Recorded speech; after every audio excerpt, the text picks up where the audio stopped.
నమస్తే, welcome to స్వతంత్ర focus. నేను శివాని.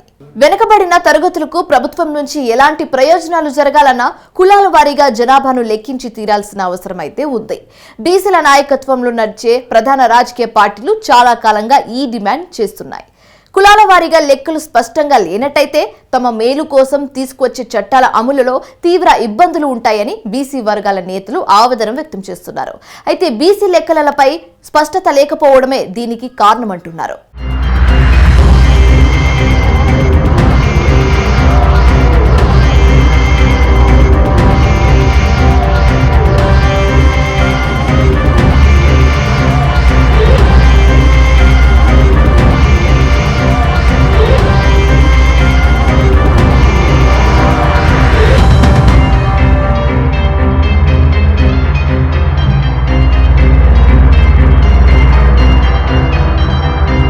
దేశ జనాభాలో కులాల వారీ లెక్కలపై ఇప్పటివరకు ఒక స్పష్టత అంటూ లేదు.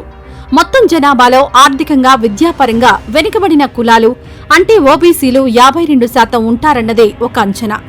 వీరికి కేంద్ర ప్రభుత్వ పబ్లిక్ రంగ సంస్థల ఉద్యోగాలలో 27% రిజర్వేషన్లు కల్పించాలని మండల్ కమిషన్ గతంలోనే సిఫారసు చేసింది.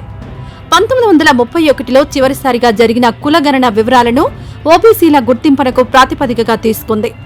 అప్పట్నుంచి దేశంలో వివిధ వెనుకబడిన తరగతులు ఎంత శాతం ఉన్నాయనే విషయాన్ని ఖచ్చితంగా లెక్కగట్టాలనే డిమాండ్ బలం పుంజుకుంది. అయినా 2001-2011 సెన్సస్ లో కులాల వారీగా లెక్కలు తీయడానికి కేంద్రం అంగీకరించలేదు.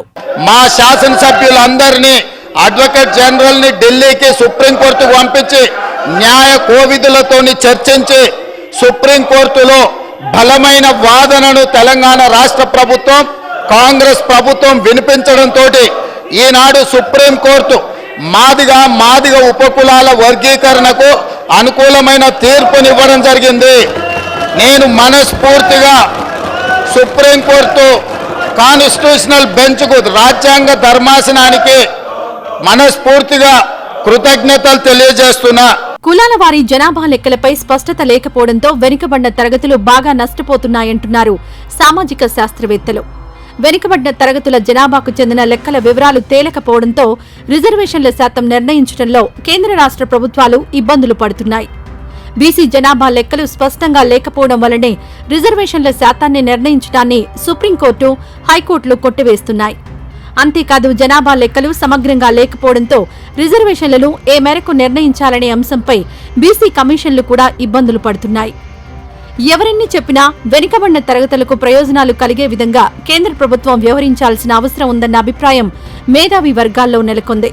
జనాభా గణనలో కులాల వారీగా లెక్కలు తీయాల్సిందే అంటున్నారు సామాజిక శాస్త్రవేత్తలు. వాస్తవానికి 2012లో పేదరికం సర్వే కోసం కులాల వారీ లెక్కలను కేంద్రం సేకరించింది. అయితే ఈ వివరాలను ఇప్పటి వరకు బయటపెట్టలేదు.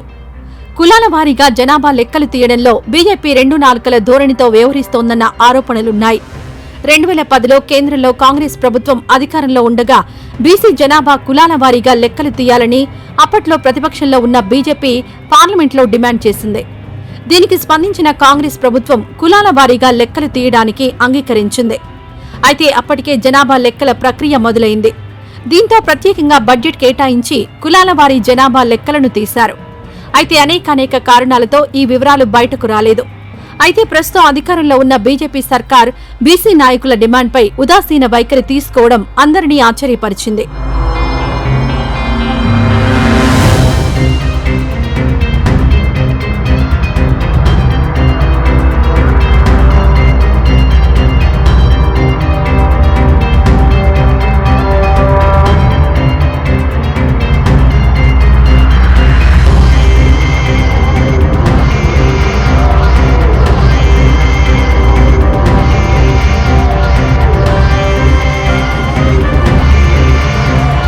కులగణన తర్వాతే స్థానిక సంస్థల ఎన్నికలు నిర్వహిస్తామని తెలంగాణ బీసీ సంక్షేమ శాఖ మంత్రి పొన్నం ప్రభాకర్ స్పష్టం చేశారు. తెలంగాణలో రేవంత్ రెడ్డి నాయకత్వంలో కాంగ్రెస్ ప్రభుత్వం ఏర్పడిన తొలి రోజుల్లోనే కులగణనకు అనుకూలంగా నిర్ణయం తీసుకున్నారు. ఇదొక శుభ పరిణామం. కాగా స్థానిక సంస్థలు తరుముకొస్తున్న సమయంలో కులగణన చేపడతామని మంత్రి పొన్నం ప్రభాకర్ స్పష్టం చేయడం విశేషం. ఆర్థిక, సామాజిక అసమానతలకు అడ్డుకట్ట వేయడంలో కులగణన ఎంతగానో తోడ్పడుతుంది. ఏవైనా వెనుకబడిన తరగతుల జనాభాపై ఇప్పటివరకు అంచనాలే తప్ప ఒక స్పష్టత అంటూ లేదు. దీంతో మొత్తం జనాభాలో ఓబీసీల శాతం ఎంత అనేది ఇప్పటికీ ఒక అంచనాగానే మిగిలిపోతోంది.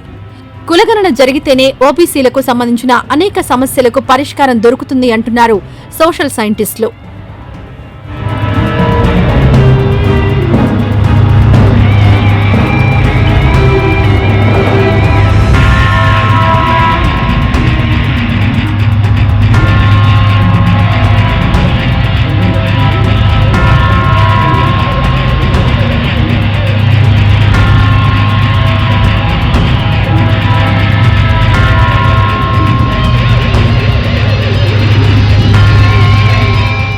ఏది ఏమైనా అభివృద్ధి ఫలాలు సమాజంలో మెజారిటీ వర్గానికి అందాలంటే కులగణన తప్పనిసరి అంటున్నారు సామాజిక విశ్లేషకులు.